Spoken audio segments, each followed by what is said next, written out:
श्री शिवाय नमस्तुभ्यम। हम सबको पता है कि 27 जुलाई को हरियाली तीज का बहुत ही पावन सा दिन है।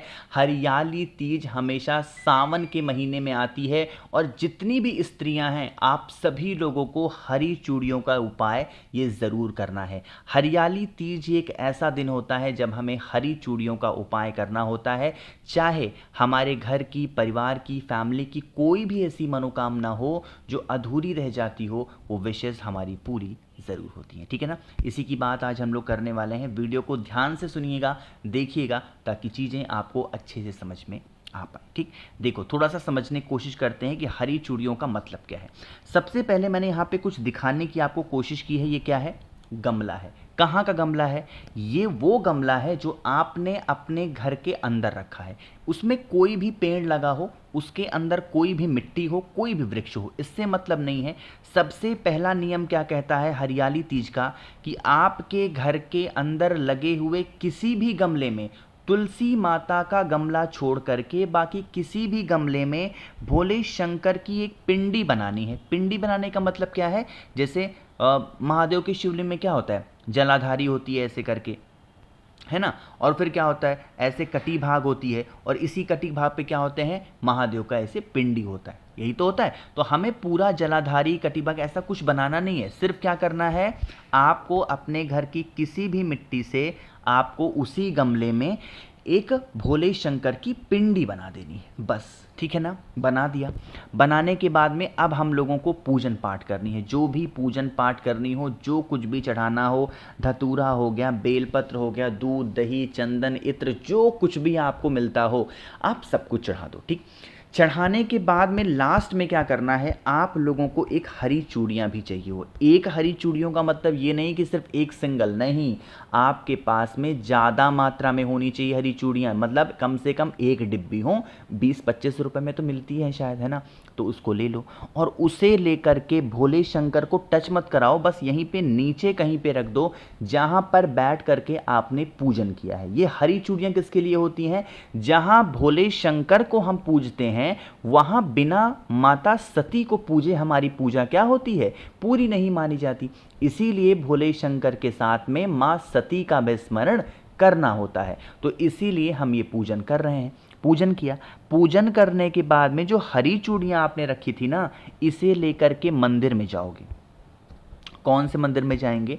भोले बाबा के मंदिर में जाएंगे। वहाँ पर कोई भी पंडित जी हों, बहुत सारे बैठे रहते हैं कथा वगैरह सुनाने के लिए, तो वहाँ पे जाना और वहाँ पर उन पंडित जी को, अगर उनकी वाइफ भी साथ में हो तब तो बहुत अच्छी बात है, 2, 4, 10, 20 रुपये, 50 रुपये दक्षिणा रख करके उन चूड़ियों का दान, अगर हरियाली तीज पंचमी तिथि या फिर सावन महीने की अष्टमी तिथि पे किया जाता है तो इससे हमारे घर में 2 से 3 फायदे होते हैं।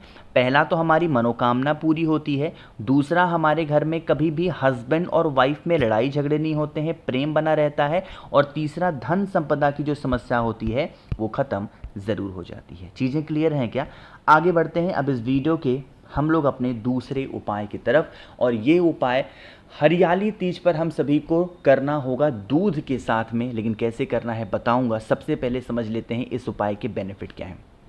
आज के टाइम पे ना, मैंने कल भी आपको बताया था, मैंने आज भी आपको बता रहा हूँ कि वो परिवार इस पृथ्वी का सबसे संपन्न परिवार, सबसे खुशहाल परिवार होता है जिस परिवार में कोई इंसान बीमार नहीं पड़ता है ना। तो क्या करना है, आप लोग को इस प्रकार से दूध लेना है। रोग बीमारी का ये उपाय हम कर रहे हैं। दूध के साथ हमें एक चीज़ें और चाहिए। वो कौन सी चीज़ें हैं? वो आपको लेना है भाई शमी का पत्ता। यहाँ फोटो नहीं लगा पाया मैं, बट ऐसे समझ लो, दूध लेना है और आपको शमी का पत्ता लेना है। अच्छा, अगर आप लोग मेरी वीडियो देखते होगे तो मैंने आपको बता रखा है कि शमी का पत्ता हमें कहाँ चढ़ाना होता है। जिस स्थान से जल नीचे गिरने ही वाला होता है ना, यहीं इसी स्थान पर हमें शमी का पत्ता चढ़ाना होता है। शमी का पत्ता चढ़ाते समय हम लोगों को महादेव का एक रूप ध्यान करना होता है और वो रूप होता है अवधूत रूप, यानी कि अवधूतेश्वर महादेव के नाम से शमी का पत्ता चढ़ाना। और जो दूध आपके पास में है ना, उस दूध को भोले शंकर के शिवलिंग के ऊपर चढ़ाओगे और ये दूध बहता बहता बहता बहता इसी समी पत्र से होता हुआ नीचे गिरेगा। ठीक, ध्यान रखना है, दूध को रोकना नहीं है। जब दूध नीचे गिर जाए फिर आप लोगों को 1 लोटा शुद्ध जल तांबे के लोटे से, जो भी व्यक्ति घर में बीमार है उसका नाम और गोत्र बोल के, अब यहाँ पर हम लोगों को कुंदकेश्वर महादेव का ध्यान करना है।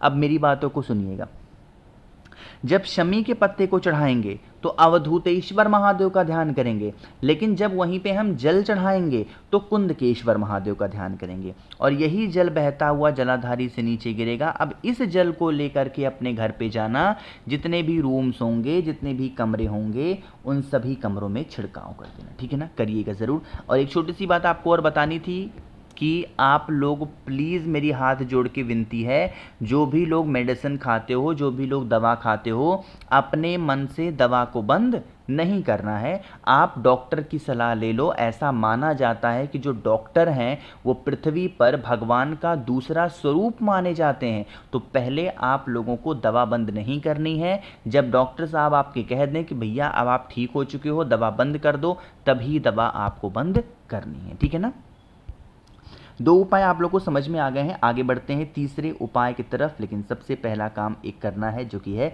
जल्दी से वीडियो को लाइक कर दीजिए और मेरे जितने भी भाई बहन आवाज़ आज मेरी पहली बार सुन रहे हैं, चैनल को ज़रूर सब्सक्राइब करेंगे। ठीक है ना, थोड़ा सा समझने की कोशिश करते हैं कि इस उपाय को हमें एक्चुअली करना कैसे है। देखो, हम अगर हमारे घर में ना कोई भी प्रकार का कष्ट है, मैं कष्ट को थोड़ा डिफाइन कर रहा हूँ, जैसे मान लो कि धन का कष्ट है, व्यापार का कष्ट है, नौकरी नहीं मिल पा रही है, ज़िंदगी मतलब ऐसे किसी भी तरीके से बस समझ लो जी रहे हो, कट रही ज़िंदगी में अच्छा कुछ भी नहीं हो रहा है आपके, तो आप इस उपाय को ज़रूर करेंगे। ठीक है ना, यहाँ पे आप लोग को 5 चीज़ें दिखाई दे रही हैं। ठीक है ना, क्या करना, दही दिख रहा है, दूध दिख रहा है, घी दिख रहा है, शक्कर दिख रहा है और शहद दिख रहा है।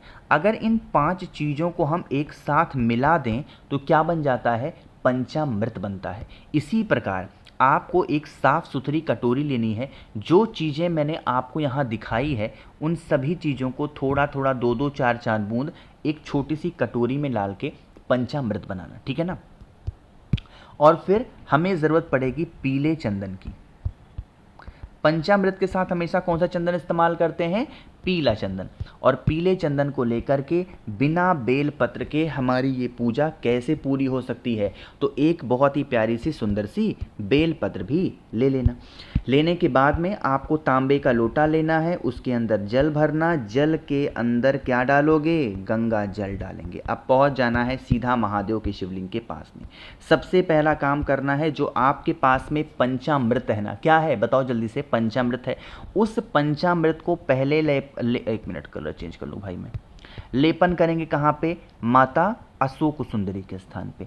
फिर अलग से पंचामृत नहीं लेना है, जो पंचामृत आप लोगों ने माता अशोक सुंदरी के स्थान पे चढ़ाया है वही पंचामृत निकाल करके महादेव के शिवलिंग के ऊपर चढ़ाना। ठीक, सेम प्रोसेस बेलपत्र के साथ भी करना है।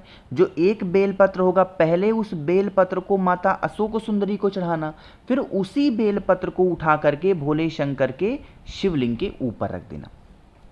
समझ रहे हो ना, तो इस प्रकार से करेंगे। और फिर आपके पास में एक तांबे के लोटे में जल है, उसे भोले शंकर का स्मरण करते हुए श्री शिवाय नमस्तुभ्यम का जप करके चढ़ाता। अभी पीले चंदन का इस्तेमाल नहीं कर रहे हैं, जल चढ़ा दिया। जैसे यहाँ पर देखो त्रिपुंड लगा है ना, अरे लगा है कि नहीं लगा बताओ, सफ़ेद रंग का भस्म का त्रिपुंड लगा है। आपको इस प्रकार त्रिपुंड नहीं लगाना है, आपको पीले चंदन से, जैसे यहाँ पे सफ़ेद कलर की लाइनिंग लगी है, आपको ऐसे पीले चंदन से त्रिपुंड बना देना है और अपनी बातों को कह देना। जितने भी कष्ट घर परिवार में कैसे भी चल रहे होंगे वो सारी समस्या धीरे धीरे करके ख़त्म ज़रूर हो जाती है। ठीक है ना, आगे बढ़ते हैं इस वीडियो के सबसे आखिरी उपाय की तरफ। और ये उपाय जब कभी भी आपकी कोई ऐसी इच्छा अधूरी रहती है तो इस उपाय के बारे में मैं हमेशा बात करता हूँ। ये उपाय जो बता रहा हूँ ये ज़रूरी नहीं है कि आपको हरियाली तीज पे ही करना, नहीं, नॉर्मल सा तांबे का लोटा ले लो, जल भरो और जल के अंदर 2-4 बूंद गंगा जल डाल दो।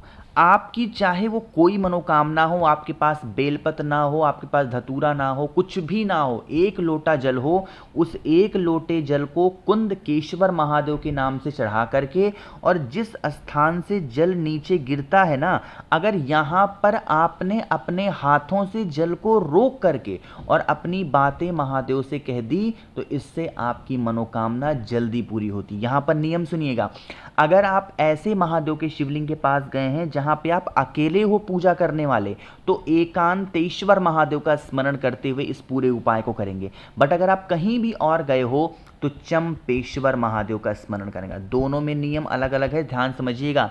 अगर आप किसी ऐसे मंदिर में गए हो जहाँ पर सिर्फ आप ही हो पूजा करने के लिए, ऐसे समय गए हो जहाँ उस समय कोई नहीं है, सिर्फ आप हो पूजा करने के लिए, तो एकांतेश्वर महादेव का ध्यान करेंगे। बाकी किसी भी और मंदिर में गए हो तो चंपेश्वर महादेव का ध्यान करेंगे। मैंने कोशिश की आप सभी को सब कुछ अच्छा बताने की। वीडियो पसंद आई हो तो लाइक करिएगा, कुछ पूछना है नीचे कमेंट सेक्शन में पूछें, और मेरे जितने भी भाई बहन आवाज़ आज मेरी पहली बार सुन रहे हैं, चैनल को ज़रूर सब्सक्राइब करेंगे। श्री शिवाय, नमस्तुभ्यं।